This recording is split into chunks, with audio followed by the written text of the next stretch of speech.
Hi everyone, welcome to my base tour. Hope you enjoy the video.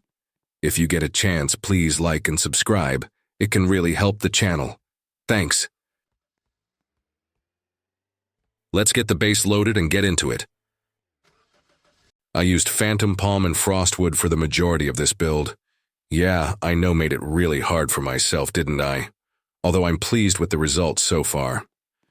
Okay, now we are loaded in. Let's start by going through the ground floor storage area, where I keep the wood and other items I use to build this base. If you would like to know how to make these doors, post the question in the comments, and if I get enough interest, I will make a video on how it's done.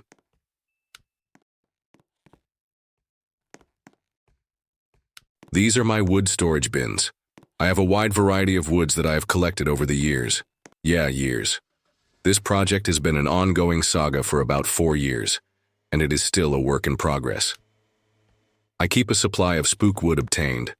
During the event in October, phantom wood from under the bridge using an eyeball, lava wood from up on top of the volcano, zombie green wood from the swamp area, a little blue cave crawler wood from the cave crawler cave over the sea, palm wood from Palm Island, frost wood from the snow biome on top of the mountain, and gray wood from the mountain near the volcano. I also keep a few logic items, large glass panels, wires, lights, and a few gift items which will eventually be used for filling the interior of the base. I topped off the storage bins with glass to stop the wood being flung around when walked near or walked on. Work lights help illuminate this area, at least until I get around to building permanent lighting on the ceiling. I also cobbled together a cube cutting conveyor, but as the phantom wood is not able to be cut by anything other than the end times axe, it had to be a manual version. Cubed wood is carted to and from the other areas of the base using trucks and trailers, although it's generally better practice to move larger logs and cube it as you go. Keeping the work areas clean and tidy is the best way to build. A tidy workplace is an efficient workplace. Here are some leftover conveyors. I may use them someday to help move the cubes up into the main castle at some point, but as you are surely starting to realize, I still have a lot to do on this build. Okay, let's go up to the main castle and take a look around there. Gotta love these doors. I get a lot of comments from players in the servers I visit. Seems they are a forbidden knowledge. Not many people know how to build them, but I'll give you a clue. It's called glitch building. I use the same method for these balustrades. They are made of ladders, one horizontal and one vertical, glitched into one another. I think the final result looks pretty good, but that is just my opinion. I have spent a lot of time dressing up the front of the base and need to spend a little more time adding accents to the sides and rear of the castle. But as you can imagine, palm wood is pretty hard to get a hold of. Okay, let's go inside the main gate and into the castle itself. Another of my super-duper doors, a little taller than the one used downstairs, but same design.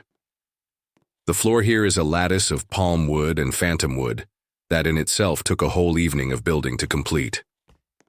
The end times axe wall was an absolute nightmare to make. Took me many hours and was incredibly frustrating to get right. I would not recommend anyone builds this. It still gives me a headache thinking about it.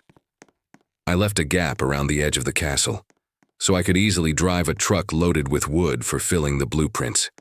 It still sometimes falls out, leaving a trail of debris wherever I drive. First world problems.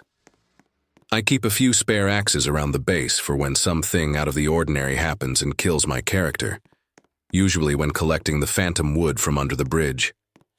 Even a game as old as Lumber Tycoon 2 has its bugs. Another area under the stairs for future storage. I just keep a sleigh here. Random, I know. Up the stairwell we have more glitched ladders and my character's portrait. This is one of the new items in Lumber Tycoon. And they are great, I have to say. The chandelier was a nice touch to finishing off the entrance hall, which houses 2 staircases up to the tower, and a balcony leading to my throne, where I often take a rest and take in the view. I may eventually place a button near it, so I can open and close the main door when I get visitors. The possibilities in this game really are endless, only limited to your own imagination. So let's go up another floor and complete this tour. More glitched ladders create yet another balustrade around the edge of the floors. Not only are they improving the overall aesthetic, they also stop you from accidentally falling off the tower and having to run back to the build area. Still need to complete the process of glitching these ladders together. So much to do, so little time. So for the final leg of this tour, we will go up into the tower, which is bare at the moment, only housing the staircase to actually access it. This will eventually be filled with the multitude of items Lumber Tycoon 2 has to offer. But to save. Cluttering up this base while I build, they are currently on another plot. I'd just like to take this opportunity to thank you for watching. Please excuse any errors in this short film. It's my first attempt at showcasing any of my builds, but it's been a fun process. So from me, ResyXL, thank you.